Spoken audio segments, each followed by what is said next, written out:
join online. Where's he coming? Hello. Hi, Catherine. I'm so happy to see you. This was, I haven't worn this t-shirt in a couple of years. Mia, are you doing minutes? Yes. Thank you. Food at my laptop. And I did get the I didn't reporters see your first and that thing Name on the online. membership. Oh, okay, great, thanks. In case we have a few months of Yep. here before we have to.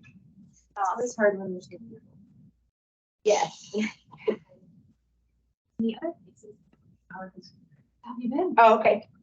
Hi, Mark. How are you?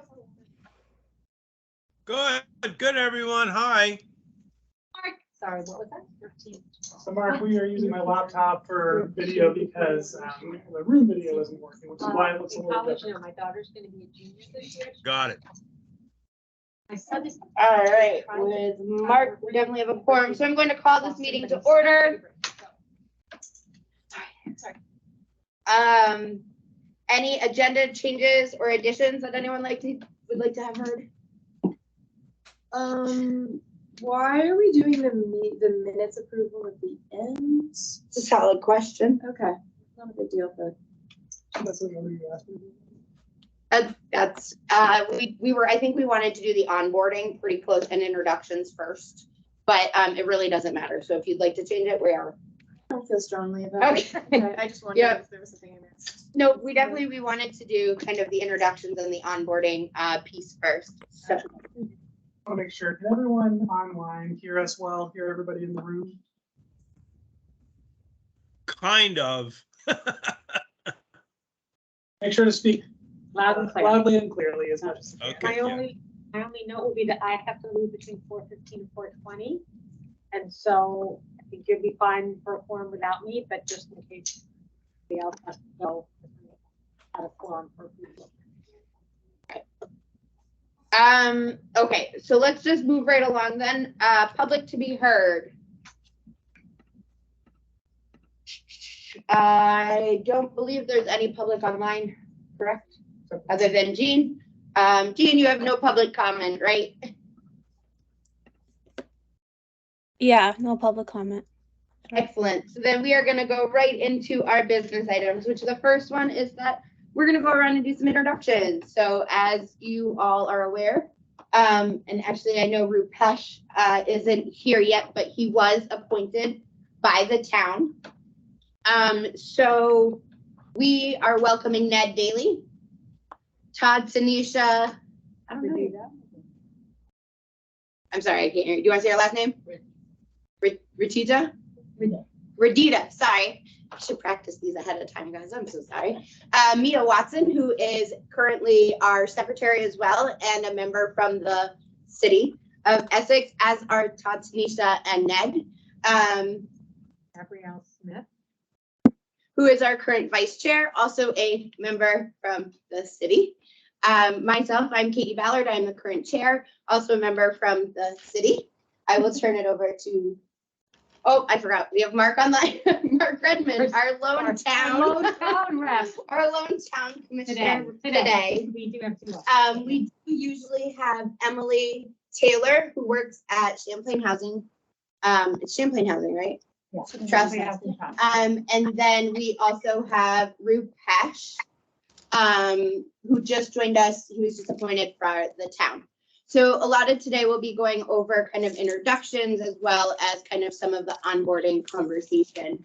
Before we do that, I'd like to make sure we introduce our staff and especially Catherine. Yes. As we have not officially heard from you here on our commission. So I will kick it over to you. All right. Well, thank you. Thanks for welcoming me. My name is Catherine Sonic, and I am the Community Development Director. So I've been working here for a couple weeks, and I am I previously worked for the town of Essex as the planner. So I'm just kind of coming back home, and I am a town resident as well. So I'm excited to be a part of what you're doing and get up to speed. I feel like it's a good meeting for me to be here for the onboarding as well. So perfect. Excellent. Well, welcome, and we're definitely happy to have you here. Darren, would you like to? Yes, hi, my name is Darren Schindler. I work in the town community development office and Catherine, and happy to continue working with the Housing Commission in this weird transition period, but we'll get through it and everyone will be better for it. And is that Robin Pierce from the city? Yes, don't be wearing that name out now. The city of Essex Junction. Welcome, Catherine. Catherine and I worked before in her first iteration, so she's coming around again. Community Development Director, Essex Junction.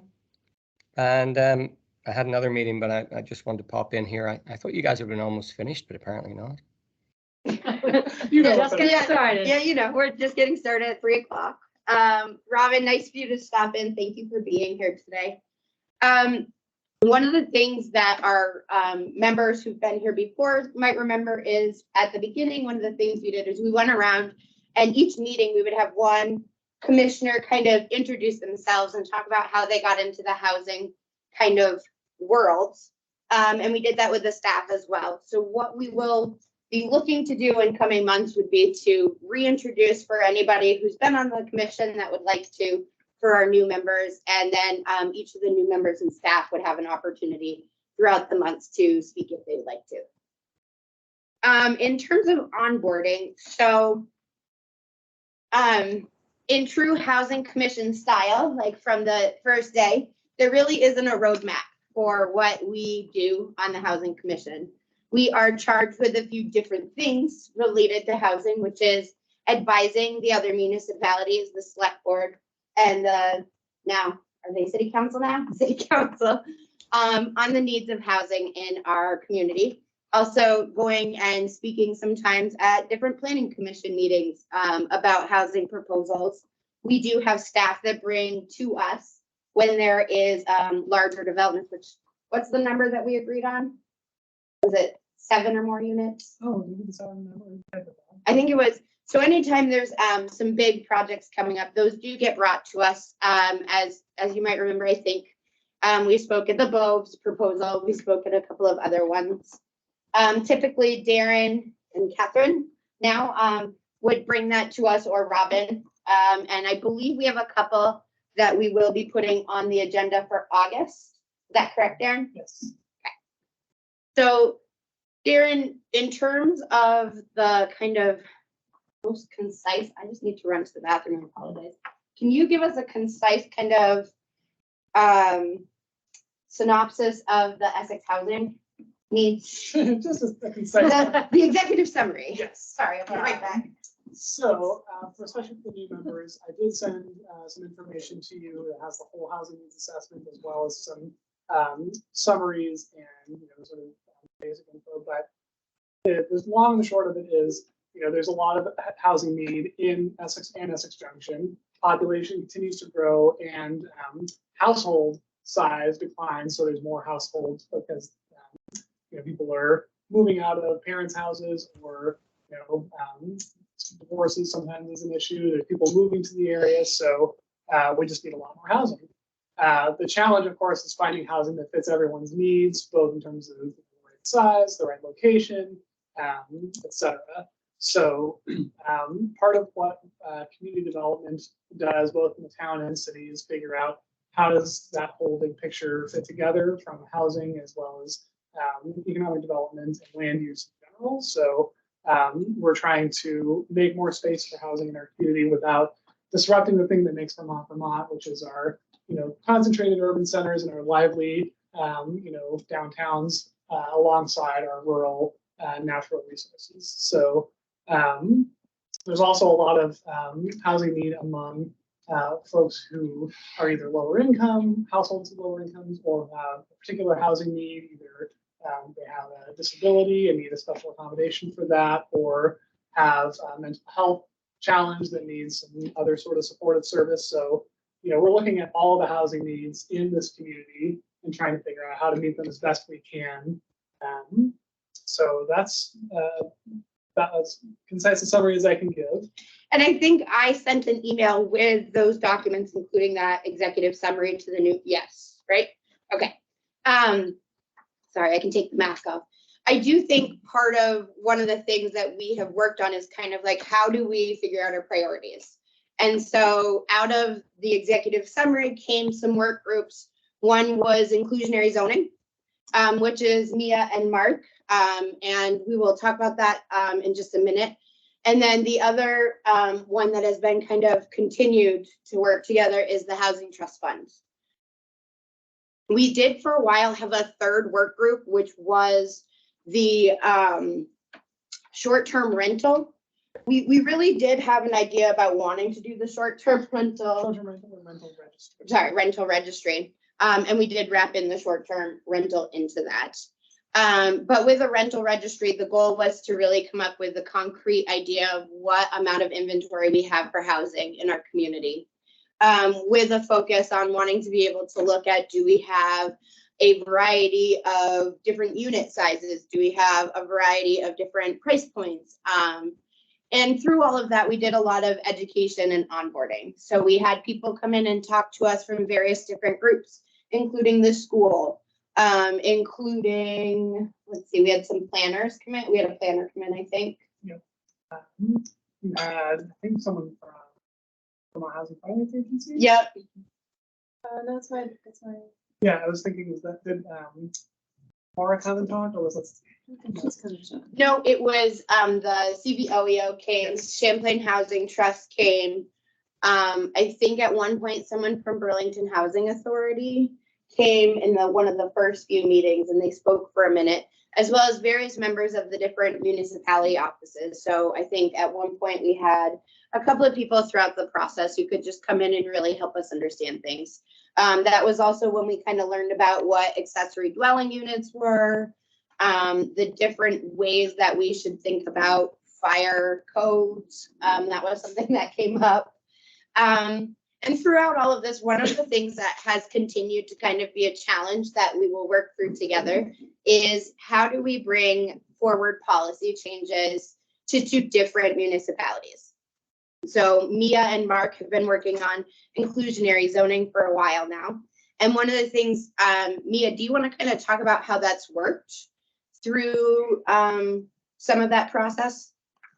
Sure. So we can definitely talk about it later, but inclusionary zoning is a policy that municipalities use to incentivize developers to provide some more affordable than market rent housing, usually a small percentage, so 10 to 20% of the units in a new building are required or incentivized, or both, to be more affordable.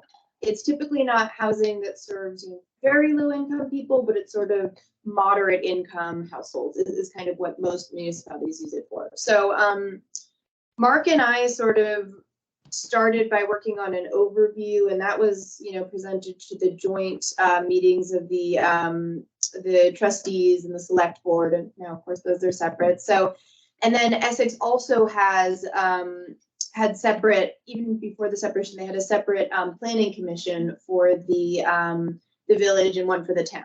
And since the inclusionary zoning is part of the zoning code, it needs to be first approved by the planning commissions and then brought before the separate boards. And so that's obviously made more complicated by the separation, but even before that was definitely like very separate. So we, I can talk more in the updates part. We haven't made a lot of progress recently, which is a lot of mostly my fault, but we had sort of provided an overview for the select boards and then went to each planning commission to sort of sound them out on sort of what their priorities were, sort of take the temperature on whether they thought that inclusionary zoning would be a good idea in general. And we had some good discussions. And then after that, we did a developer roundtable to sort of for both, that covered both municipalities, to get a sense of what the developers were thinking.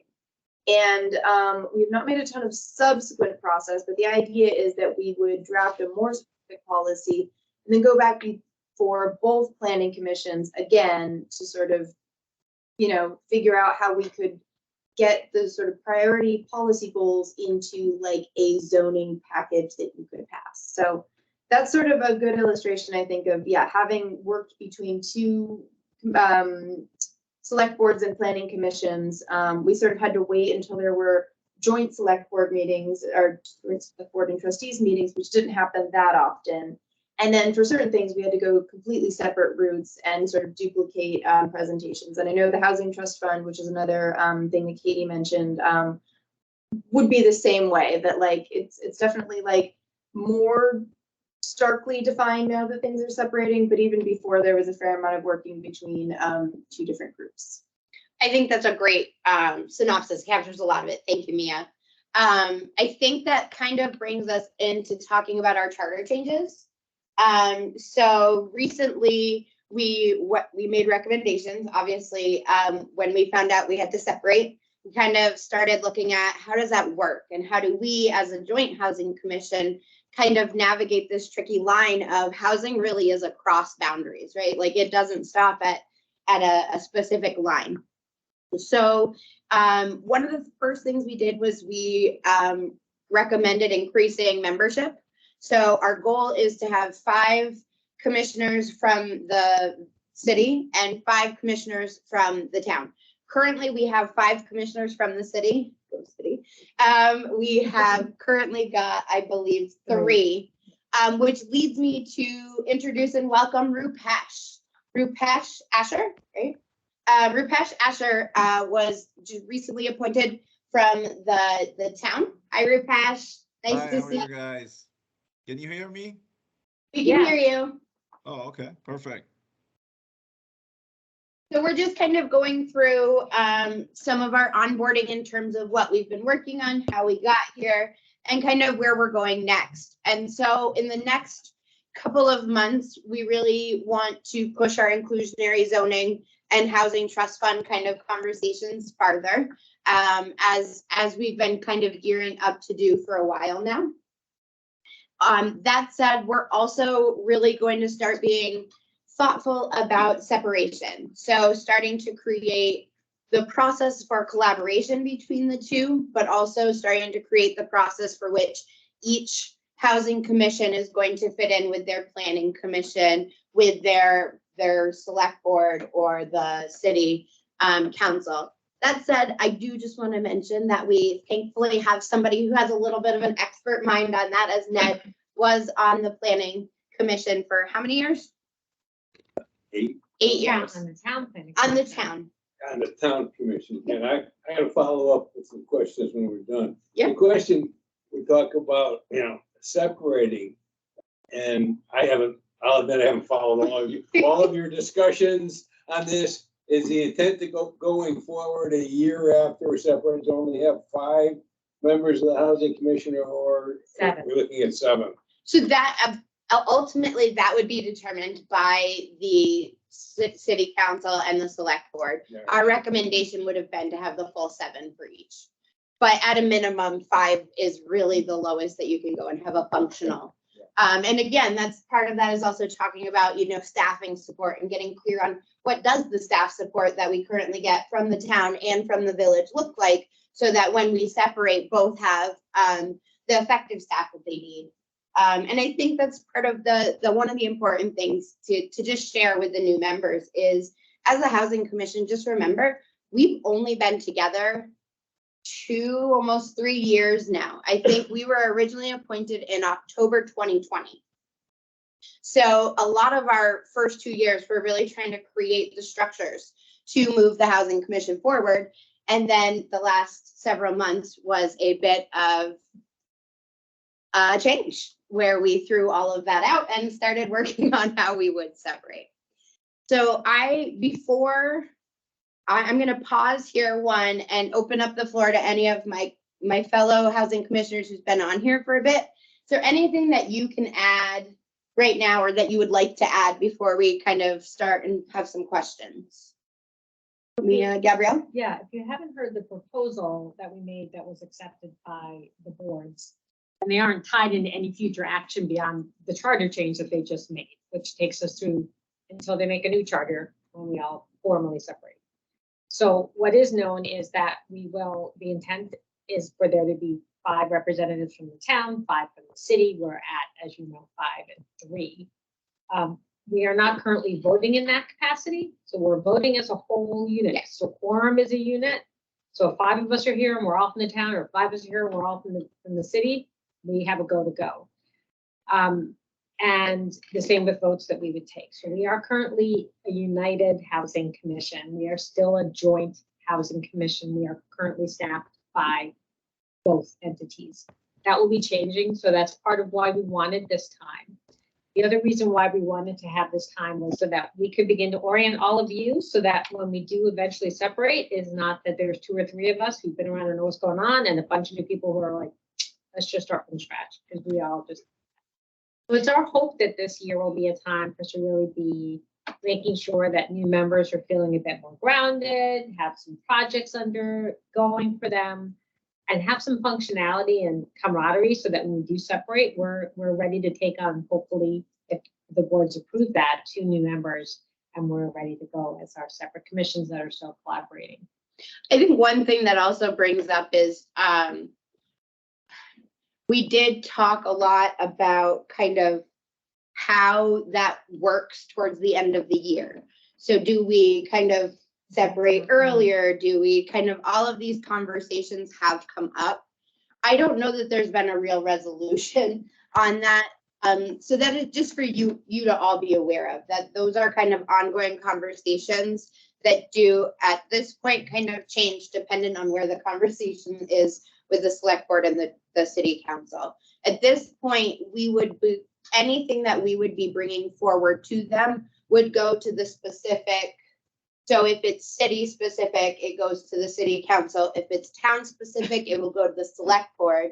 If there are vacancies to either positions, that they would be appointed by their whoever has those 5 seats. Okay. The only other thing I just kind of want to share is one thing we've been trying to do now for pretty much the entirety of our commission is how do we really begin to outreach to the public? And over the last year, that's kind of become more important as we've had more housing conversations that have come up in our community through the Boves proposal, through other conversations on Facebook. And so that is something that we continue to feel is a priority and would want to kind of talk about as a new group and kind of figure out how do we start to bring the awareness for what our groups do so that we can set both the town and the city council up as we approach the end of the year. You said you had questions, Ned, so I'm going to look to you. No, I just, and I guess the question would be for the joint housing group, it would be for Darren and the town really.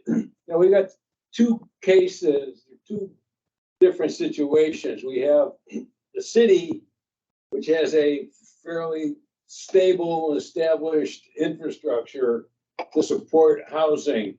And we have the town, which has a very limited infrastructure that at this point in time, and I'm going to cheat on it a little bit because of the knowledge I've had in the past, can't really go full tilt because the infrastructure isn't available in the town to support the kind of development that is really needed. And I think it would be really helpful if at one of our meetings in the fairly near future, you can give us a definitive timeline as to when the infrastructure will be in place so that the planning can follow along right behind it. And when the infrastructure is ready, so is everything else to begin to supplement the housing stock.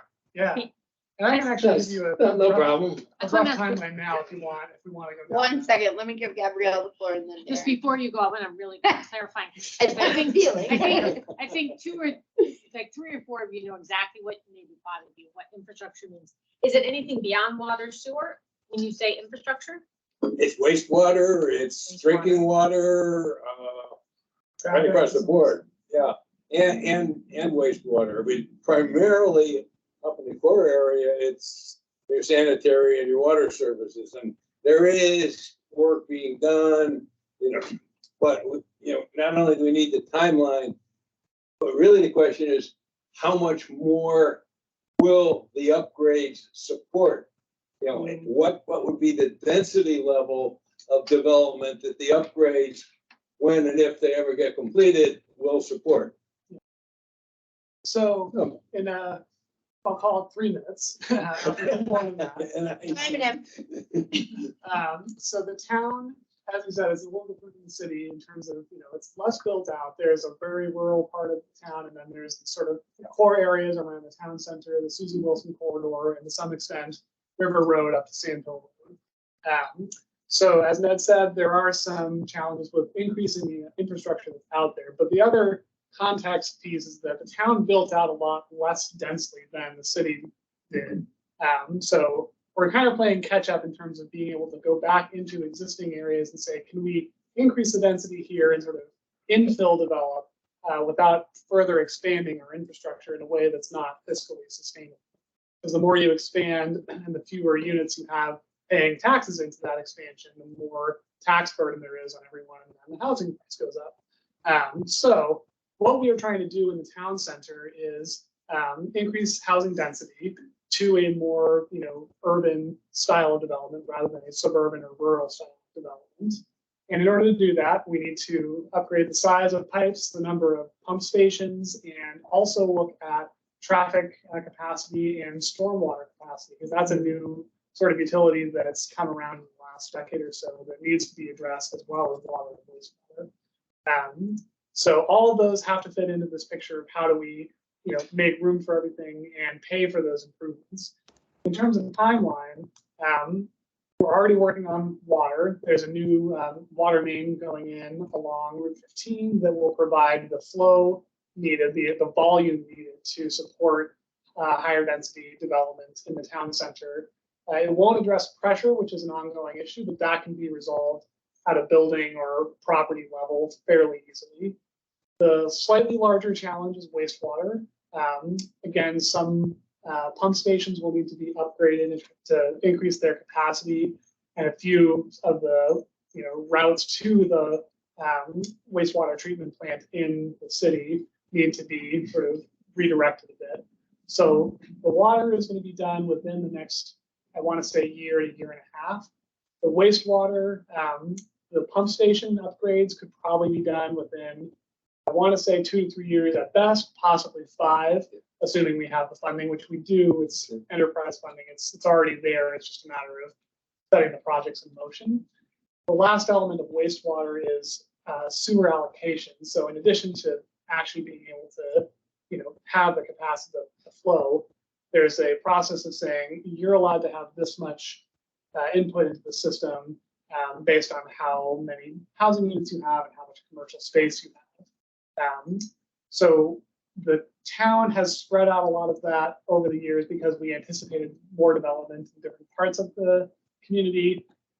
Now that it's been in place for about 50 years, we're probably going to have to reevaluate and say some areas have built out more than we expected and some have built out less. So the process of doing that is, going to be taken on by our public works department and community development to some extent, figuring out who gets how much and where it needs to go to meet our planning goals. So that's the big picture overview. And that process, again, could take a few years, but trying to get all of those done in the same time frame is probably a challenge. So in the meantime, we're working on infill development and trying to sort of increase the housing density in a way that's not going to overstrain the infrastructure. One of the initiatives is a bylaw modernization grant to see if we can increase the density in suburban areas by allowing for accessory dwelling units or duplex conversions or small lot subdivisions or mergers to sort of have that small incremental smart growth approach to housing. So we're going to get started on that fairly soon. Catherine, Go ahead. Small lot. Yeah, so instead of having like 100 acres that you subdivide into 100 acre lots or more, I'm talking like 2 lots with 1 house each next to them. They're maybe 20,000 square. Tiny homes. That's what we need to stay there. That too, but also seeing if if you merge these 2 lots, can they then accommodate more units than together than they each individually, or vice versa. Yeah. Oops. For places outside the sewer core, sanitary core, I assume they're on public works. Somebody is also studying the soil capacities for septic systems that would allow smaller housing sizes clumped together and still be able to absorb that waste in a given. I say you've got 2 acres, and how many smaller units, not not big mansions will be able to be built on that. Those are factors I think that, really drive affordability, density and everything. And, a lot of places with big fields out there that, they don't want to do that. Right, and that is something we can definitely look at. I think our priority is that urban core that's within the sewer service area. But one of the projects you'll see next meeting is it's an 8-unit development that has a shared wastewater system. Actually, there's 2 projects that have shared wastewater systems.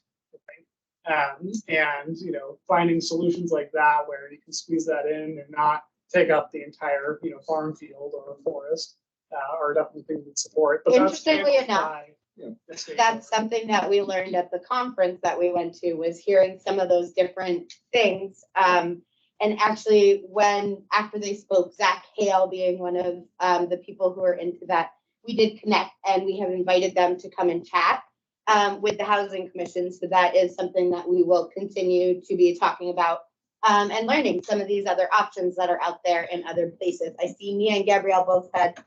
Gabrielle? And Robin. And Robin. So Gabrielle, go.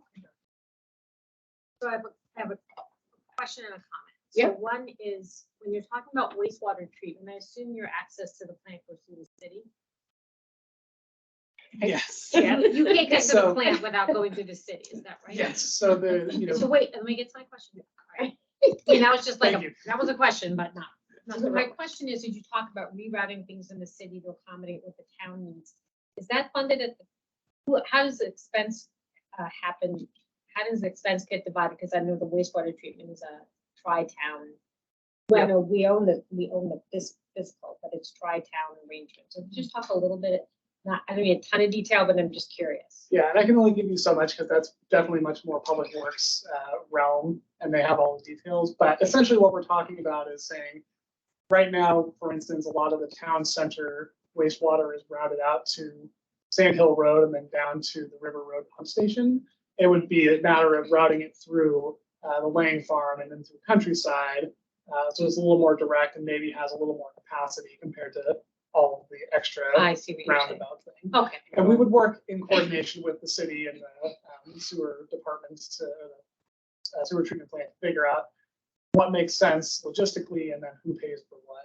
Generally, it'll be on the town to make those changes, but if it's cooperation with the city, then everyone hopefully will continue to work together on that because that transcends the town-city separation because we also have that agreement. And then my comment is, I was just in Madison, Wisconsin past week or so, and my lives in a development from the 80s, and there are apartments in with the houses. And she said, well, that's because a long time had a requirement that when developments are built, there has to be allocations within, like, so if Countryside had been under that rule, we would have apartments integrated. And they were not affordable housing apartments. They were meant to be more dense so that it wasn't all single housing. It was about trying to get more denseness into the city. And I wonder if those are some things that we could all be thinking about as we develop, especially for the town. So that's not to say kind of thinking about what are some of the, I'm sure you all are aware, but just what are some of the ways that we can add density while still allowing some single family home development and smaller homes. I like some of what you're saying too, Ed, but getting really creative about, and I think that is on us as a housing commission to support research and recommendations. So it feels like a really important time as you all are talking about infrastructure development to then build on to what does that look like? Yeah. I don't think it needs to all be, really thinking about the balance of what the community, what the community is needing, and not just Essex. And that is absolutely what the bylaw modernization grant is all about. It's that smart growth infill housing and how can we get that missing middle housing that's not just single units and 20 unit apartment buildings, but something in between into the mix of our community. It's been a policy for a long time, but we haven't really done a lot to make sure that it happens. Mia? Yeah, so first, I think maybe we should add like infrastructure discussions to a future one. Yes. Because I feel like we could go deep. Yeah, into so I have it in my notes. Yeah, so it's a good idea. And second, sort of Ned, to your point about separate needs, I think we're losing a lot of experience and collaboration by separating. But one thing I'm more hopeful of with separating into separate commissions is that we'll get a better picture of needs. Like you've seen through our inclusionary zoning that it's been really hard to figure out like, okay, what makes sense for the village and the town. And for me, it's been just really hard to visualize like, okay, in some ways they're not like totally separate communities because housing needs are the same everywhere, but we've definitely run into weird like another example is the housing trust fund, which it's great to have a source of money that you can loan out or I guess grant out for affordable housing development or other initiatives. But like you need some way to fund it, and that funding picture is completely different at the town versus the city village level. And I think it's just been really like a weird mental block, at least figuring out like we want to serve everybody in both communities. But, like the way we need to do that is not necessarily the same, and the tools and the options. Like I think, yeah, in the village we might need to really pursue like, okay, how can we most density possible while being reasonable? And that's sort of a goal for the town, I think, but obviously the constraints are a lot higher in terms of what's possible and what's desirable. So I'm hoping that like we can use this period to gain capacity, but also sort of gain a clearer vision of what the different areas need while recognizing that affordable housing is a challenge. Let me ask you this, Mia, follow up. So if we're thinking about, and then we'll go to Robin and then to Tanisha, if you still in me. So when we talk about wanting, in addition to capacity, wanting to talk about getting clear on the vision, I think I would agree with you. I struggle there too. Like, where is kind of a little bit of clarity? We have the housing needs assessment and we have kind of these priorities, but I think we've struggled to kind of figure out how exactly we fit into that picture with the housing piece.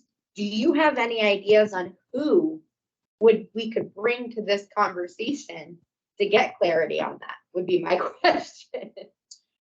Yeah, that's a good question. Because I don't feel like we got it from the select board and the trustees. Maybe I'm wrong, but I didn't feel like we got that clear picture. So I would just be interested to hear if you have thoughts, because I definitely think that's something we do want to prioritize.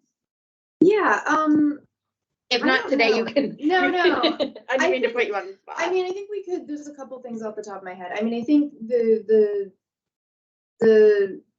city commissioners or the city, what are they called? City council. City councilors, and then the select board are going to be busy for a little while, but hopefully they will emerge from this with a clear vision. It might not be for about 2 years, but I'm hoping as part of this process we can get back in front of them and say, okay, like we've got a narrower picture. What do you think is the priority for this area? And hopefully we'll get a better answer. I think there's been some of this cloudiness.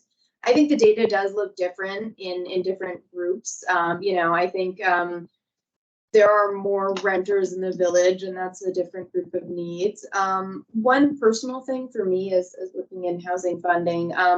I wanted to see more subsidized development in Essex. We don't have as much in the town or the village as you'd like expect, especially in the village, based on like numbers of population. And I haven't really been able to get a good sense. Like we had Michael Monti from Champlain Housing Trust, and I asked like, why aren't you building more in Essex? And partly it's because it's just not as close as in some other areas, but we're pretty transit rich, especially in the village. Like they have built all over Chittenden County. Like there's no complete reason why they couldn't build here. And he was just kind of like, oh, it's like the right lot at the right time and the right opportunities. But like, I'd love to know more about, okay, like what would it take for you to take the tax credits and the state housing funding and build here in Essex to serve our community? And I'm hoping that like with that separation, it'll just be a little bit clearer of like what the problem is and why. Like, I think some of it is just random chance. Like sometimes they get land donated by the city or the town or like a really good deal and it just comes together. But sometimes it's like, okay, like if you sort of tweaked X, Y, and Z in zoning, or you did that housing trust fund, it would be a lot more achievable to build in your city, in your town. Like, I don't know. And unfortunately, I think a lot of it is gonna have to wait until the dust settles and we have a clearer picture, but I'm hoping that a vision will sort of emerge both for us and at the city/town level of where we need to go to sort of achieve the goal of affordable housing, which I think is universal, like the right mix of housing and different for different family types and making it more affordable for everybody. Like, I think that's a general goal that we can say is everywhere. So what if I put this kind of, because we have like a strategic plan, right, where we kind of look at our agendas. How about maybe 2-3 months, we check back in on this and see, does that seem like a reasonable timeline When you, yeah. Mhm. The other question I have is this an opportunity where you think, and I know we did this with the developers, so it may not be, but is this an opportunity where we hold a listening session? Kind of either in the town or the village, and I don't know, but that's just something to think about.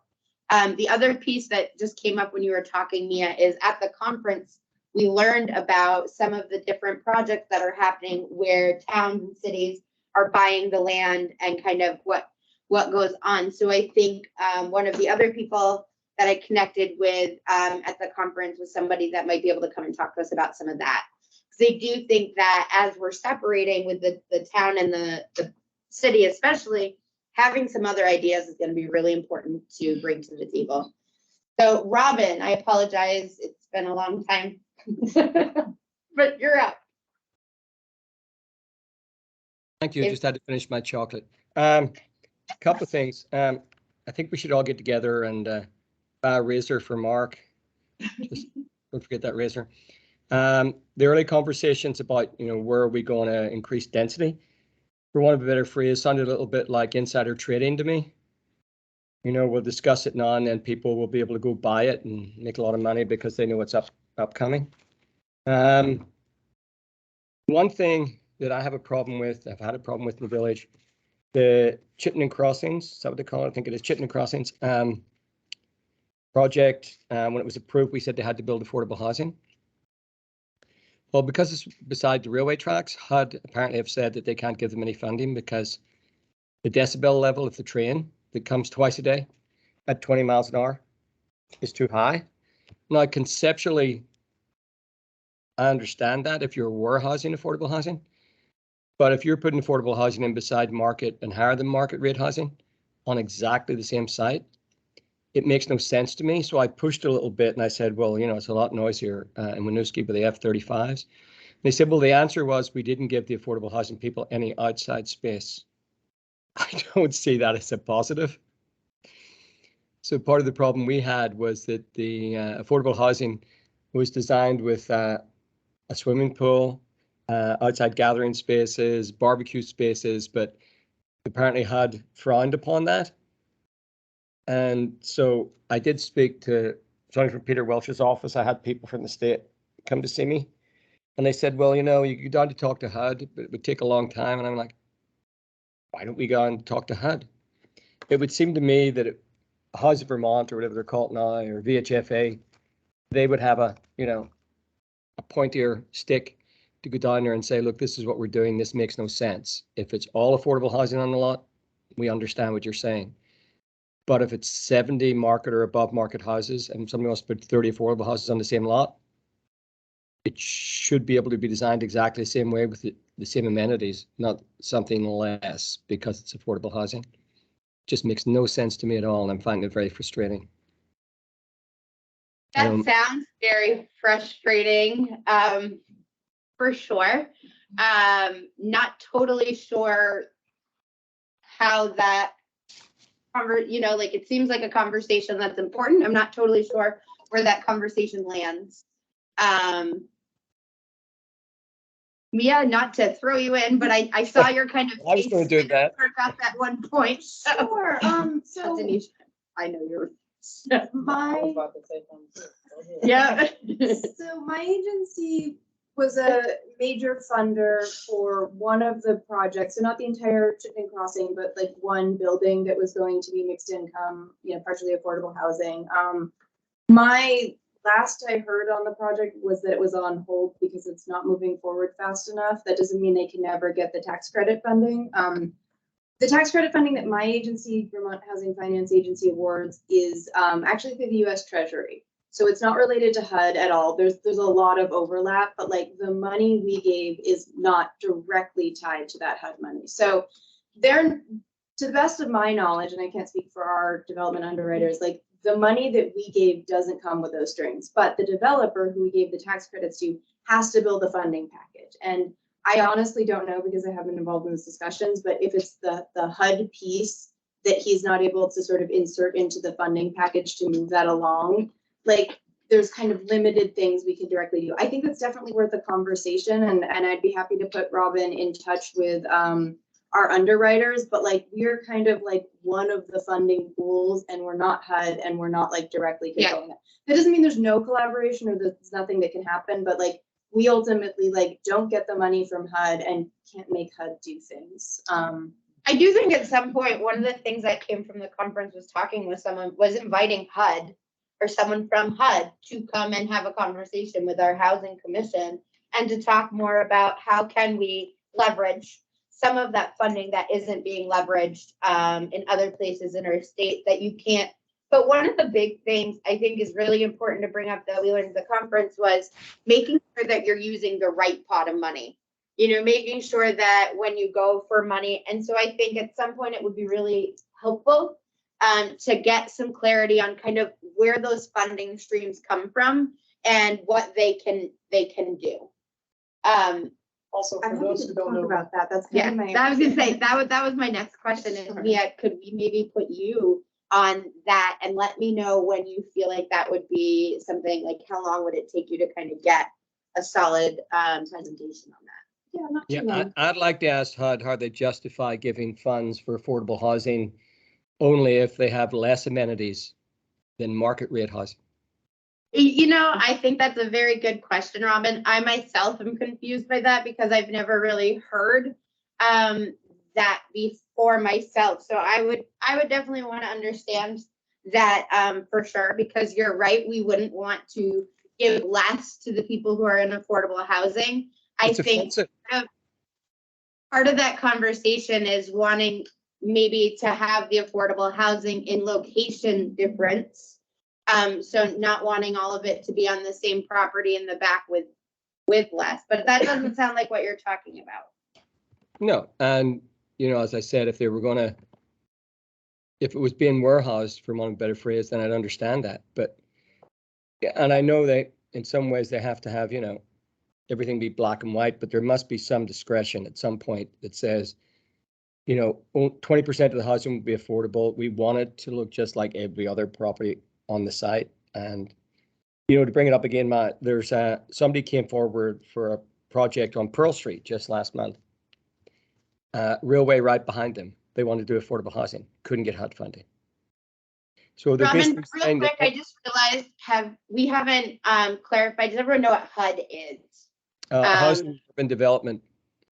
I just want to make sure as I'm sitting here, I just realized that we maybe are using acronyms and not clarifying. So sorry about that. We will try and do better. Well, yeah, So, I've actually been calling it DUD for the last few weeks instead of HUD. But well, we're gonna stick with HUD for housing commission purposes, but thank you for that, Rob. so that's the U.S. Department of Housing and Urban Development. It gives out a lot of funding and has policies about how a lot of the renter or housing support. Very funding is- strict.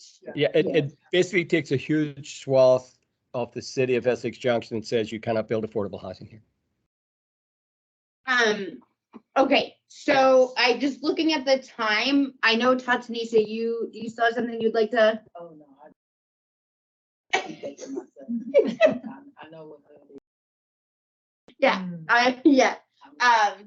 That, you know, and we as I think the last piece of training that we should really get to before we do elections, before Gabrielle has to go, is that this is open meeting. So I think it's always important to kind of give a small kind of synopsis or whatever of what that means. I would look to Darren or Catherine, if either of you would like first whack at that, to kind of just talk about open meeting laws and what that means in terms of each of us.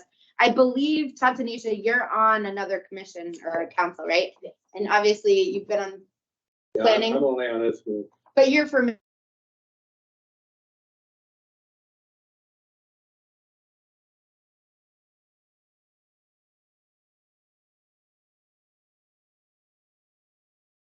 Myself, Catherine, or Robin. Darren, I'm gonna turn it over to you. Open meeting. Sure. The basic principle of open meeting law is that the public has a right to access the meeting in the business of the government, the municipal government. So that means making sure that a meeting is properly warned and posted in a way that people know where it's happening, when it's happening, and how they can attend and participate.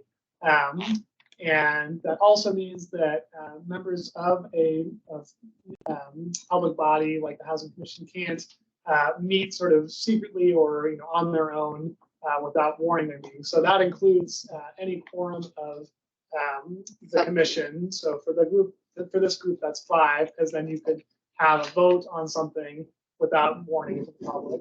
So for the purpose of this group, you can have a working group of no more than 4 commissioners doing something outside of the meeting, but any official business and any official votes, motions, amendments, or resolutions, or so on have to be in a warned meeting. We also take minutes, and thanks to Mia for doing that as the clerk, so that the public knows what happened at that meeting in case they can't get to it.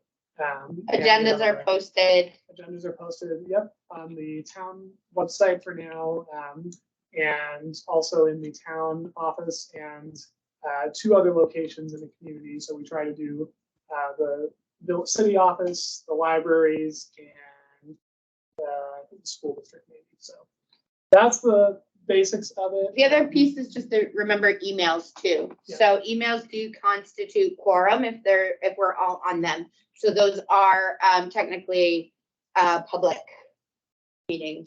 Open Yes. public meeting. It's okay to communicate certain things via email. Yeah. So if it's your meeting agenda or you're trying to decide if you have a quorum for a meeting, that sort of thing is fine, but no decision, no discussion should be happening. So my thing is like, just, I've replied all to people, and like, it's nothing bad, but it's just like, you don't want to like drag everyone into something that is not even like important, but like somehow would violate open meeting laws if you continue that conversation. So it's really easy. Like if Darren emails you something, and you're like, oh, like, I don't understand this agenda item, like email, I think Katie, Gabrielle, and him, but no one else. And again, this isn't violating anything. It's just not dragging very mundane discussions about like the agenda into open meeting territory when it legally does not need to be. And we try pretty hard to keep that kind of separate anyway. So we tend to not send out a ton of email chains to the full group. The only thing I do just want to mention while emails are kind of talking about with the agenda email is in there's usually a reading file.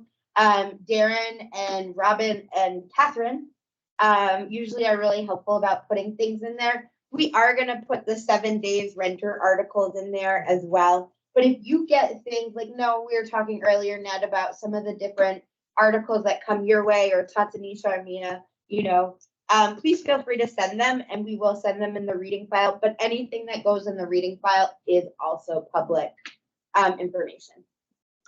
So then, to sort of transition towards officers, typically commissions will have a chair, vice chair, and clerk. So those positions are sort of the, leadership roles where the chair runs the meeting, decides on points of order, and sort of calls on folks to speak and keep the meeting running smoothly. The vice chair assists in that and fills into the chair when the chair is available, and the clerk takes the minutes. And so with that, I won't go into the details of Robert's rules and how you make motions and points of order, but they're out there and you can make your own rules as a commission about how you want. And that is one of the things that we'll be talking about as we get towards separation is I see your hand 1 second. Mark, is your hand up? Stretching. I'm just making sure. As we get kind of closer to separation, we'll be talking about whether or not we want to actually create bylaws, which was one of the things we talked about initially as a commission, and just haven't really gotten to it because separation took over.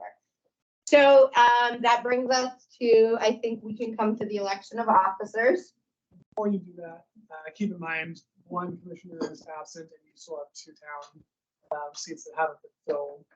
So you may want to wait on elections, or you can assume that those who are not yet appointed probably won't be interested in applying for one of those positions, and then it just may not be right. And then these are just until we separate. So these are just for the next year. Correct. So I think it's important to just note that one of the things we did agree upon as a housing commission before we sent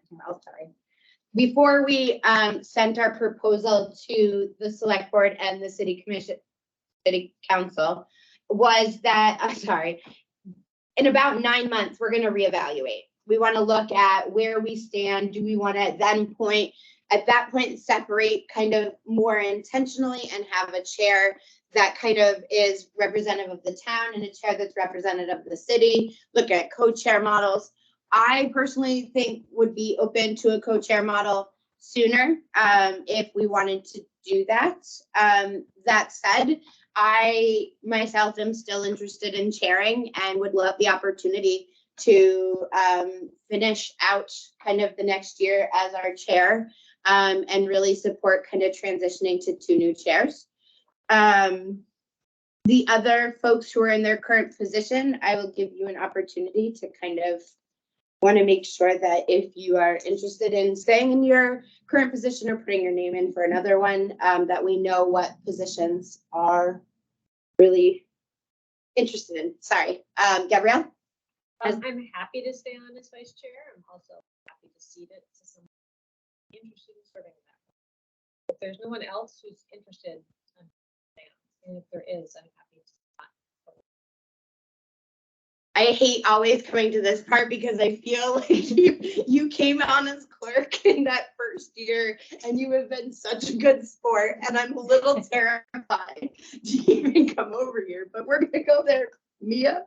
Yeah, so I am going to not reapply for this position of clerk. For background, for our new members, we had agreed when I took this position as clerk that we would rotate the taking of the minutes so that it's not, just it can be a little hard to focus at times if you're the clerk. And so rotating the taking of the minutes. But what I have done as clerk is taken more of the minutes than other people, and also just made sure that when what has happened is the person taking the minutes has sent them on to me. I've done formatting changes to make sure they work, and then coordinated with Darren, or if he's out, other staff to make sure that they're posted. So that has been kind of the extent of the job. And so yeah, I think I'd like to take some of that energy and get more on track with working groups and things like that. So I am going to gracefully decline. I just want to be upfront, Mia. I 100% knew that was likely coming. And before the meeting, I was like, what can I say? I just want to say,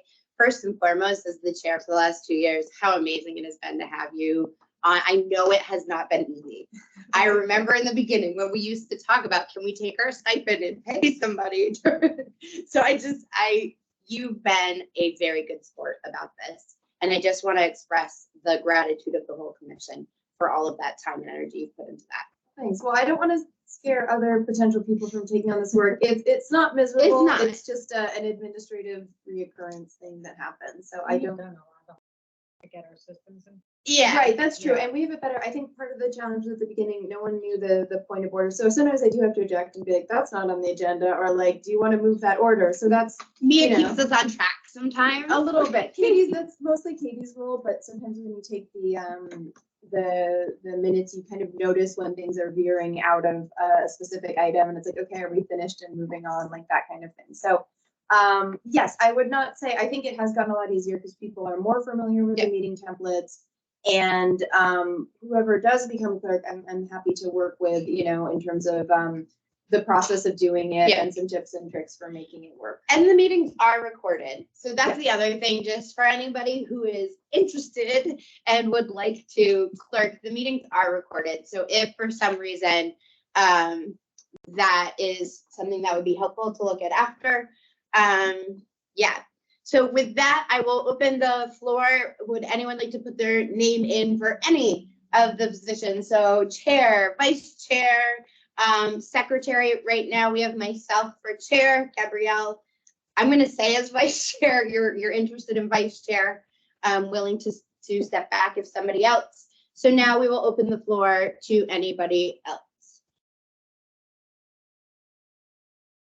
Robin seems to want to. Robin, do you want to put your name in?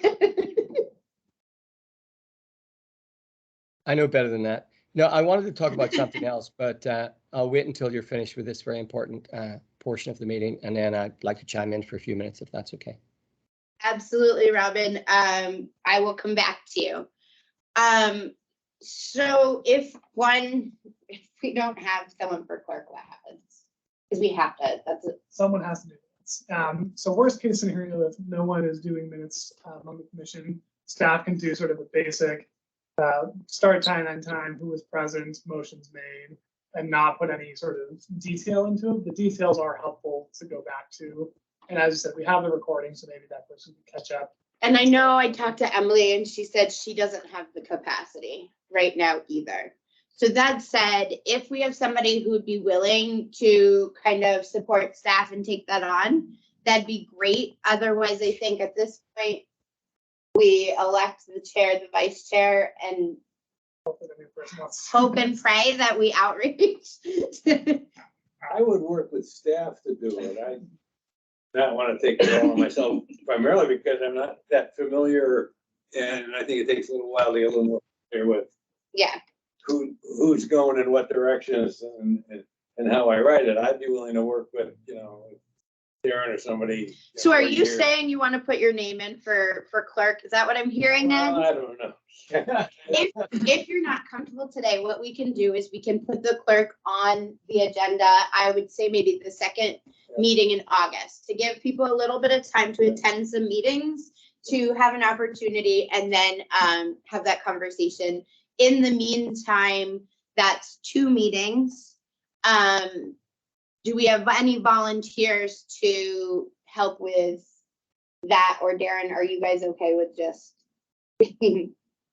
Okay. We can, we'll do sort of the basic ones and then maybe someone can go back later and fill in. And I fill also them in take based on notes the too, report. so I can help with that as well. So first, let's finish the chair and the vice chair. Let's start with the vice chair. Having no other nominations, all in favor of voting for Gabrielle for our vice chair, please say aye. Aye. Aye.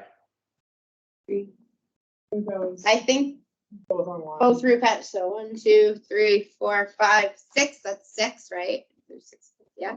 Tanisha, I look at you to make I sure. don't, do I vote for, I don't vote for You go for yourself. You can vote for whatever yourself. you guys want. No, just is that a motion or a vote? What is that? It could be a motion. Okay, So so there should have been a motion. I'd say So, typically, so I sit on the state's special advisory panel, and when there is no one else, we didn't motion for it, so I apologize. okay, no, that's We fine. can go back and motion for it if you would like.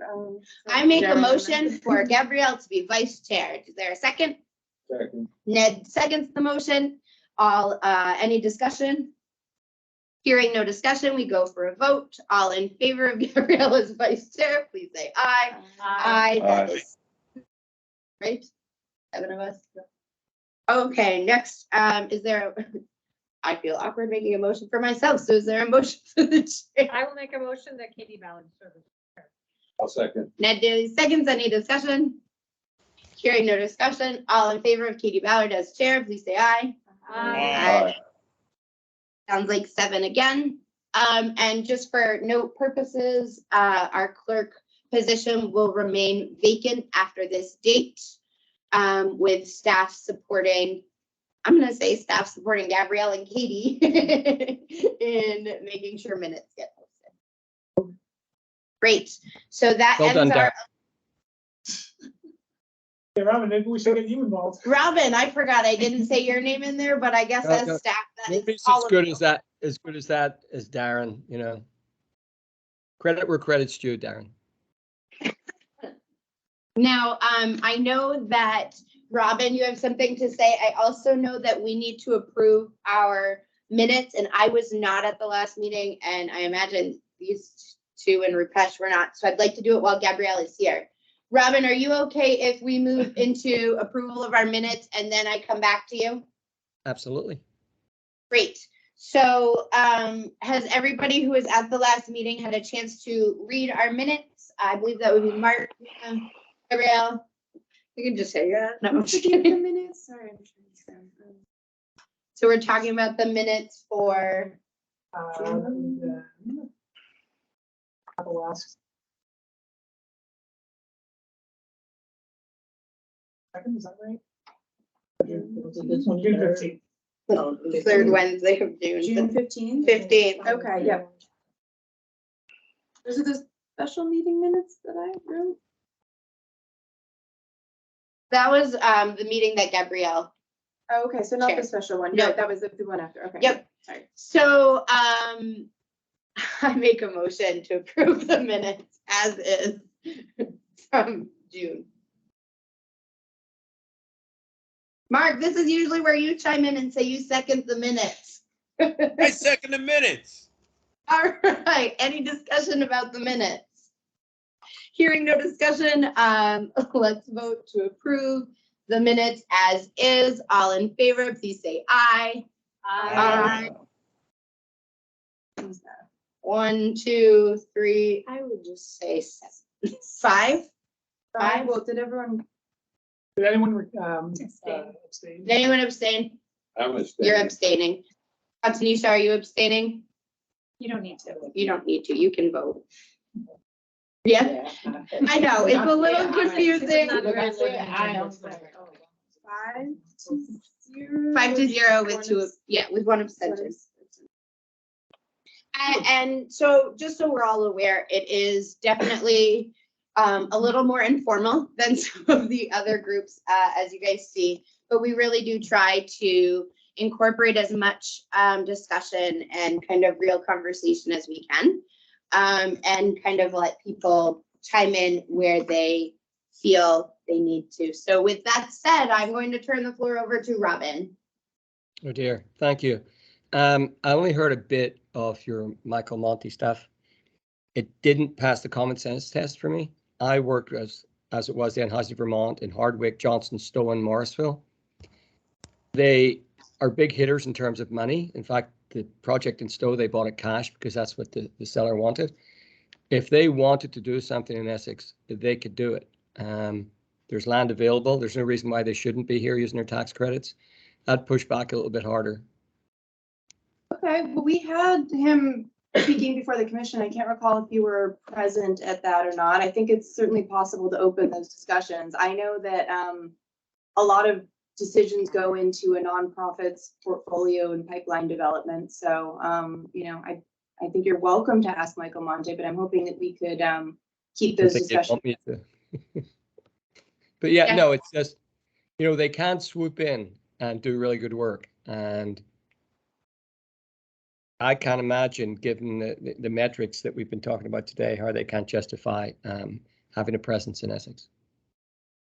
Well, they don't have no presence in Essex. Susan's Place is actually a recent one, although that was a conversion of motel use and ARPA funds. So I'm certainly not suggesting that Stage T or other nonprofits. Cathedral Square has some as well, and a few private developers have also gotten into it. So I'm certainly not suggesting that they don't do it. I would personally, just as a resident and commission member, like to see more.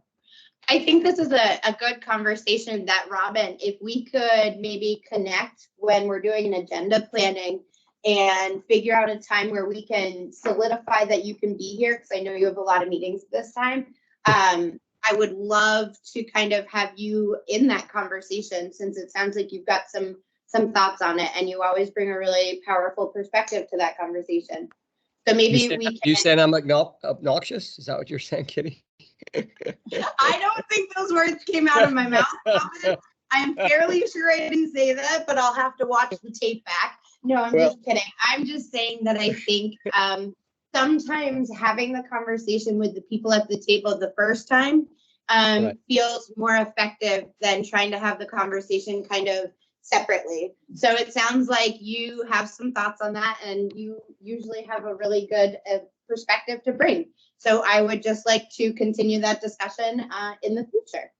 Sounds good. Is there anything else that you wanted to bring up, Robin? No, I think that's more than enough today, don't you? Well, great. So we have one last item on our agenda. Gabrielle, I know you have to get out of here. So the last thing on our agenda today is really to just kind of give a broad work group update. So right now, I would say we have 2 functioning work groups that are represented here today, which is our Housing Trust Fund and our inclusionary zoning, which we've kind of alluded to a little bit earlier as Mia talked about it, and we kind of talked about the Housing Trust Fund. Since Gabrielle has to go, we'll start off with the Housing Trust Fund, which right now that group is Gabrielle, me, and Darren, which Darren, I feel like you're in like all the groups, so I don't know why we would.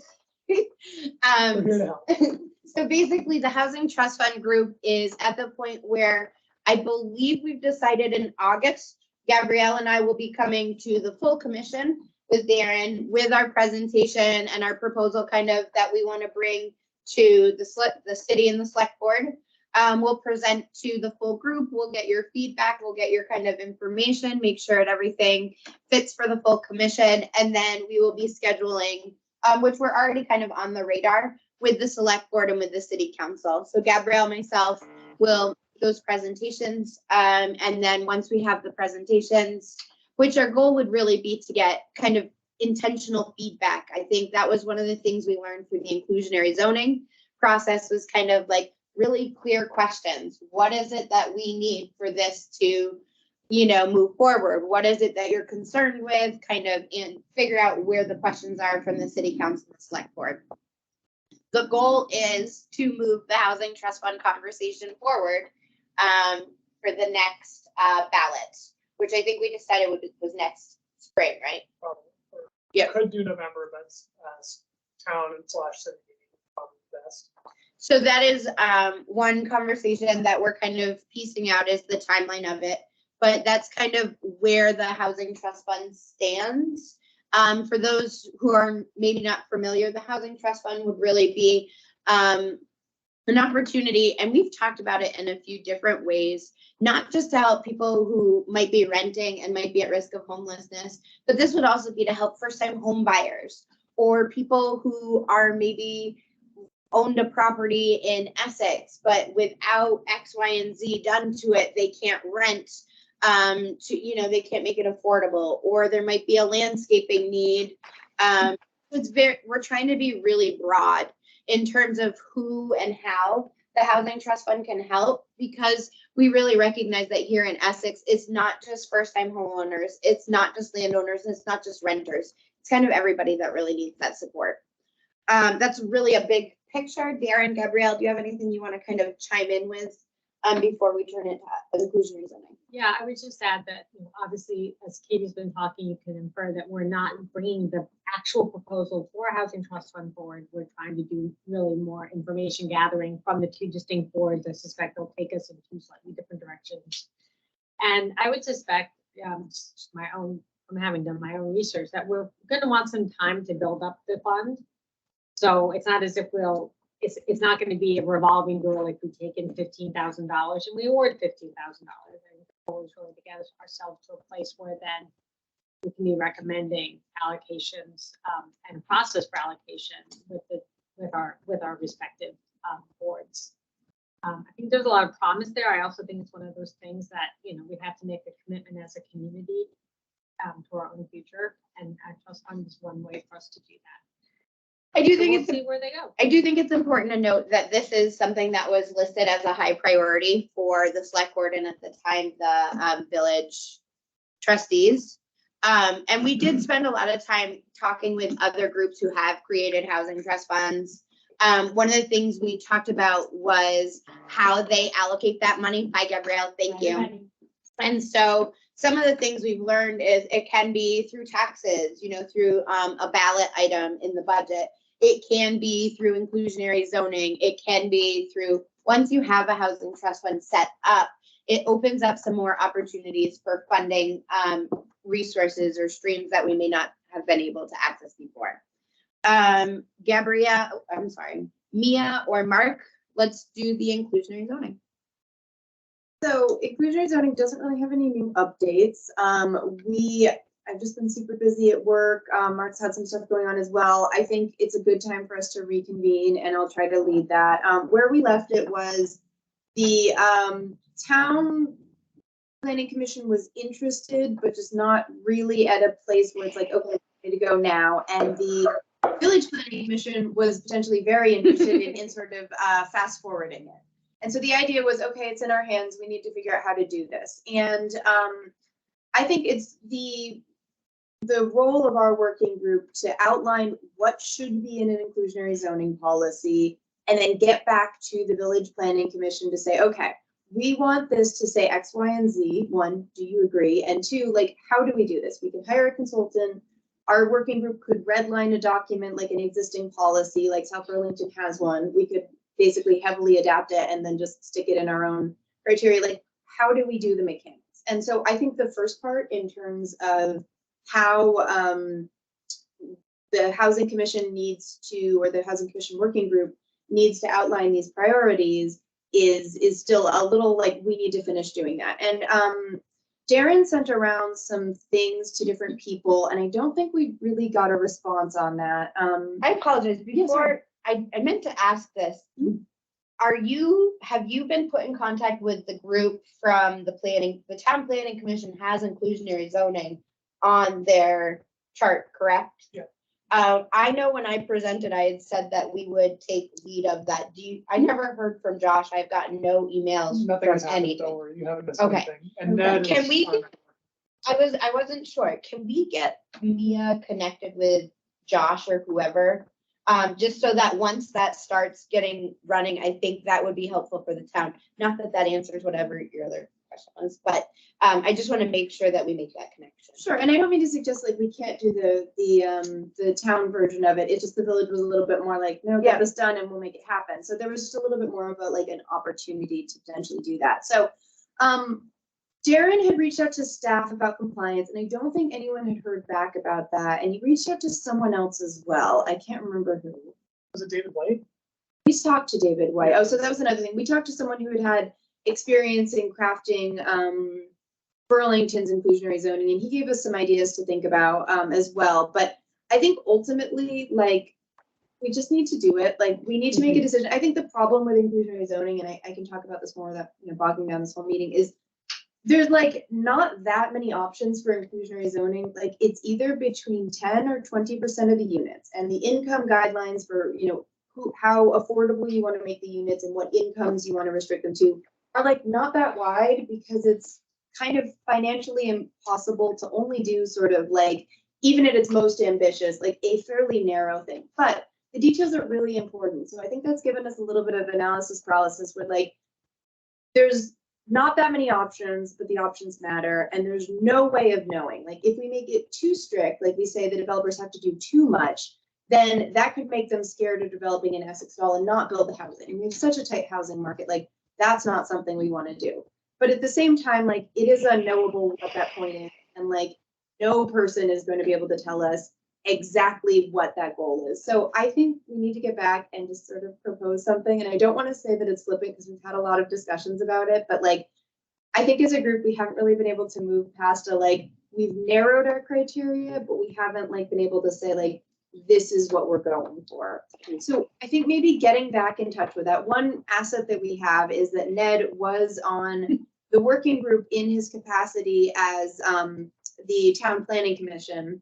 And if he's interested, it would be great to have him sort of join as also a Housing Commission member, if that makes sense. And maybe that would also help us get some work done. Like, so I apologize just because I have not been very present for this. Please but I don't. think No, we're gonna stop right there. You don't need to apologize. Well, I think we just need to push forward. And another thing is we're hearing a lot from developers about costs, and that's also kind of scary. But I think it's still possible. We just need to get in touch and just figure out like a plan and be willing to maybe redline a document with our sort of best guess and sort of shop that around. One other thing I'll mention briefly is that I mentioned our forum with developers, and I don't think that was super productive, but also we gave them sort of what it might look like, but we didn't say like, this is probably what's going to happen. This is your opportunity to respond to it. So Do you think that would be helpful? I hope so. I don't know about doing another forum, but I think maybe shopping it around to a few developers, both with experience with IZ and experience in Essex, and giving them a little bit like,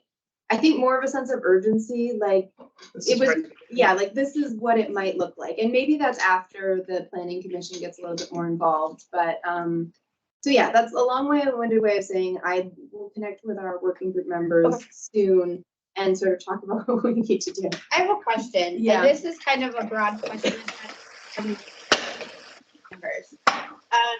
I think Mia does a great job of kind of giving an inclusionary zoning overview, and really she's our expert kind of at the table about this.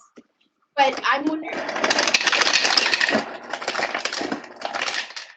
ask is bring other people in to come talk to the commission about how it worked. you've talked about a couple of other places where inclusionary zoning has moved forward. I think Burlington, South Burlington. Is there any benefit to having somebody come and kind of talk through this? Do you guys feel like you have what you need? Kind of what do you need from the rest of the commission to kind of continue to move this forward? I don't know. So we've talked to someone from Burlington, not from the city, although I think we've also reached out to the city about compliance stuff. But we talked to someone who had helped. He's now a like a consultant type of person, but he was involved at the city drafting this, or drafting updates to it. Burlington's just kind of different than Essex. We've talked to South Burlington.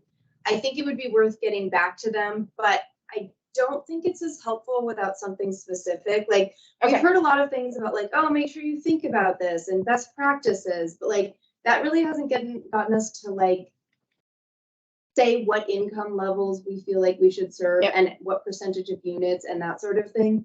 And I don't know, because that's so specific to Essex and Essex Junction that like that's something we haven't really been able to get feedback on. So I'd really like to bring in more people sort of when we have a policy and to say like, oh, that clause is really confusing and you need to get rid of that clause because no one's going to know what to do with it. But like without a policy, we've kind of just had these great, like really interesting, helpful conversations that have broadened our understanding, but haven't really helped us move forward. I guess my only question really becomes, as a full commission, it becomes our responsibility to have input into this policy, to have feedback and to continue it. And part of that is going to be having feedback into the numbers and some of those other pieces. I personally could benefit from a more real world kind of, this is how we did it. This is the numbers we use. This is what the response was. As we're working through the policy, if you have recommendations on how we can do that, I would be open to putting that on the agenda, because I think us as commission, other commission members who are not on the inclusionary zoning work group really do need to have a little bit more understanding to be able to help you with that. How long would you guys like to come up with the draft policy? Because I feel like that's really what I'm hearing is the next step is redlining kind of that policy. Yeah, so my question / comment was going to be, you have all the principles of the policy, like the goals and like some of the specifics, and would you want to have that shared with the Housing Commission to say, these are the ideas, and then go draft the language, which will be a lot more technical? Or do you want to go and draft the technical language by either copying? I think the drafting the language is a better move. I would prefer that. I think the rationale and the intent is pretty well understood by everyone that has had it presented to them. Now, it's time to give them something and say, these are sort of the nuts and bolts of how we see this working. What do you think? Yeah. And so that's going to look different for the town versus the city, but it should be fairly similar. Yeah, so I think we're close, and that's what I want to do. But like, for instance, what percentage of units in a new building must be inclusive? Like, forget the income levels, but is it 10, is it 15, or is it 20? Like, we have not gotten that far, and so I think that's one of those, like, we could bring those discussions to the full housing commission. It's really hard to like make a decision on that. Well, I think that we have to. Part of our role is, so we could come back next meeting or whatever and present a like, okay, these are the main decision pain points that we're experiencing as a working group. Why don't you weigh in? I think with a big caveat that like, we've kind of gone in circles with these discussions, and it's not like we have made no progress. Like we've narrowed the universe, but like there's no right answer. Like, so that's the thing. So I would be totally open to doing that with just the caveat that like, you're going to get like, should it be 10? Should it be 15? Should it be 20? Right. And like, we can sort of give you our input on the sort of pros and cons of where those things are and our discussions behind them. But like, someone has to pick a number. So that's what I'm trying to say is we as a full commission need to pick that number as a full commission, because different though, right? So it could be different for the town versus the city, but we as a commission, everybody is going to need to be a part of that. So what I would say is, if you guys could plan to get us that proposal, And here's the thing, if you guys say we can only focus on one proposal draft at a time, that's okay. Whichever one you want to do first, let's plan on dedicating a solid amount of our time in the second meeting in August. Okay, to that. And that would give us an opportunity if Ned, Mark, Darren, Mia, there's anything that we as a commission who are going to have that conversation and kind of come up with those numbers. I personally, I want you guys to come in with a recommendation that hopefully we can just vote on.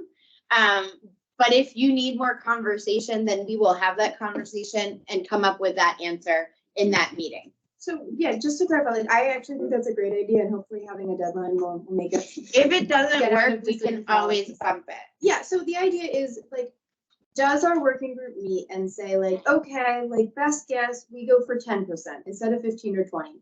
Or do you think it's better for us to say, like, well, here's the arguments for 10 and here's the arguments for 20? What do you think? Like, which is more productive? What I would like is kind of, and this, I'm sorry to you three, is probably a combination of both. Okay. I would ideally love you to come back to this commission and say, this is what we recommend. 10%, X, Y, and Z income levels. You guys are our experts. So I would really like to lean on you to give us that kind of recommendation, but come in knowing that you have commission members who are going to ask questions. Who are going to say, well, why did you choose 10 instead of 15? And so maybe between the three of you figuring out really who can have those conversations. Knowing that myself, Emily, Gabrielle, Rupesh, and probably Tatsunisha are not necessarily as familiar with inclusionary zoning. If there are any materials that you guys have or information that you want to send out to the group ahead of time so that we can be thoughtful of that and prepared, that would be great. And just let us know so that we can make sure and flag it in the agenda email as well. Sure, we already have a presentation that we Great. did for the select board, so the slides could at least be shared. And I think that's a good way of doing it. We'll try to Okay. get to the, like, okay, we think our best guess is 10%. We considered between 10 and 20 or Yep. something. And that way you can sort of delve into, like, the Yep. why we reached that. And I trust you guys kind of, if the plan needs to change based on that, you guys kind of change it and just let me know. Does Ned have access to the work group folder? He does. Okay. Let me know if you don't, but I'm pretty sure. I was gonna say, I know before they I got looked at it since I left. okay. I haven't looked at anything. In the terms town of- Essex. In terms of other Just working kick me off groups the board. and kind of strategic next Do whatever you steps, since it is 4:30, we're going to end the meeting, but I'd really like to, in our first August meeting, be able to have more of a conversation about kind of, especially to hear from Ned, Tatsunisha, and Rupesh, kind of where your priorities coming into the Housing Commission are, so that we can kind of line up to the strategic plan. And also at that meeting, we'll bring the strategic plan so that we can kind of go through what our next kind of priorities in the couple of months are. So you're gonna make me dig out a whole pile of notes that I've got somewhere. If you've got a pile of notes somewhere, please dig them out. Otherwise, feel free to just spit fire in the moment. At this time, it's 4:31. I'm going to call the meeting to an end. Interesting fact that